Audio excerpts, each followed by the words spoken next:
ফজরের নামাজ কাজা হয়ে গেলে আপনি কখন আদায় করবেন? এটা কি যখন টের পাবেন তখনই পড়বেন, নাকি জোহরের সময় পড়বেন, নাকি পরের দিন ফজরের নামাজের সময় আপনাকে পড়তে হবে? এবং যদি আপনি কাজা আদায় করেন তাহলে তখন সুন্নত সহ পড়বেন, নাকি সুন্নত বাদে শুধু ফরজ নামাজ পড়বেন? এই প্রশ্নটা আমাদেরকে সবচেয়ে বেশি করা হয়। আমরা জানি পবিত্র কোরআন সূরা নিসার 103 নম্বর আয়াতের শেষের অংশে আল্লাহ পাক বলছেন, ইন্নাস সালাতা কানাত আলাল মুমিনিনা কিতাবাম মাওকুতা। আমি আল্লাহ তোমাদেরকে নির্দিষ্ট সময়েই নামাজকে ফরজ করেছি। নামাজ নির্দিষ্ট সময়ে ফরজ, কিন্তু আপনি নির্দিষ্ট সময় যদি না পড়তে পারেন কোনো জরুরতের ক্ষেত্রে, তাহলে আপনি কি করবেন? যেমন আমরা জানি ফজরের নামাজটা কখন পড়তে হয়? সুবহে সাদিক থেকে সূর্য উদয় পর্যন্ত, এটুকু ফজরের নামাজের সময়। এর পরবর্তীতে পড়তে গেলে আপনার কাজা পড়তে হবে। আমরা জানি নবীজি সাল্লাল্লাহু আলাইহি ওয়াসাল্লাম বলেছেন, তিনটা সময়ে নামাজ পড়া আল্লাহ পাক হারাম করে দিয়েছেন। এক নম্বরে সূর্য উদয়ের সময়, দুই নম্বরে সূর্য যখন একেবারে ঠিক মাথার উপরে থাকে, হেলে যতক্ষণ না যায়, এবং তিন নম্বরে সূর্য অস্ত যাওয়ার সময়। এই তিনটা সময় নামাজ পড়া যায় না। এবং রাসূল সাল্লাল্লাহু আলাইহি ওয়াসাল্লাম বলে দিয়েছেন যে যদি ঘুমের কারণে অথবা যে কোনো বেখিয়ালি হয়ে যদি নামাজটা তোমার ছুটে যায়, নামাজটা যদি জাস্ট টাইমে না পড়তে পারো, তাহলে যখন তোমার স্মরণ হবে ঠিক তখনই তুমি নামাজটা আদায় করে নেবে। তোমার ফজরের নামাজ কাজা হয়ে গেছে, তুমি ঘুমের কারণে টের পাও নাই, 8টা বেজে গেছে, 9টা বেজে গেছে, এখন তুমি জোহরের নামাজের জন্য অপেক্ষা করবে না, জোহরের নামাজের জন্য অপেক্ষা নয়, তুমি তখনই উঠে তুমি নামাজটা আদায় করে নেবে।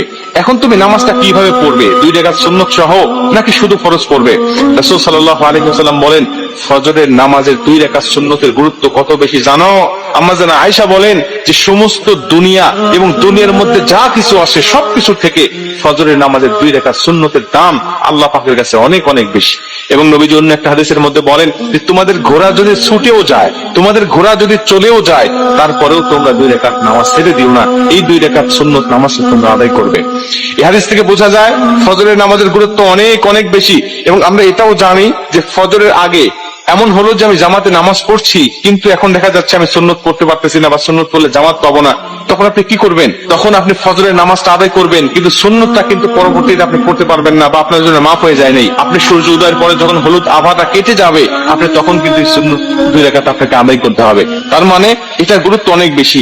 এই হাদিসগুলো থেকে আমরা বুঝতে পারি যে আমি যখন কাজা পরবর্তীতে নামাজ আদায় করব, ঘুম থেকে ওঠার পরে 8টা হোক বা 9টা হোক, তখন কিন্তু আমাকে 2 রাকাত সুন্নত সহই নামাজটা আদায় করতে হবে, শুধু 2 রাকাত পড়লে হবে না।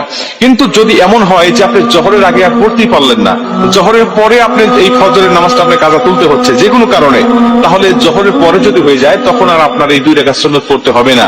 এই 2 রাকাত সুন্নত তখন আর আপনাকে কাজা আদায় করতে হবে না। কিন্তু জোহরের আগে যদি হয় তাহলে আপনাকে অবশ্যই করতে হবে। প্রিয় ভাইরা আমার, এটা কিন্তু জরুরতের ক্ষেত্রে 2-1 দিন হতে পারে এমন, কিন্তু কন্টিনিউ কিন্তু করা যাবে না। এমন হতে হবে না যে প্রতিদিন আপনার ফজরের নামাজটা কাজা হয়ে যায়, প্রতিদিন রেগুলার আপনি 8টা 9টার সময় ওঠেন।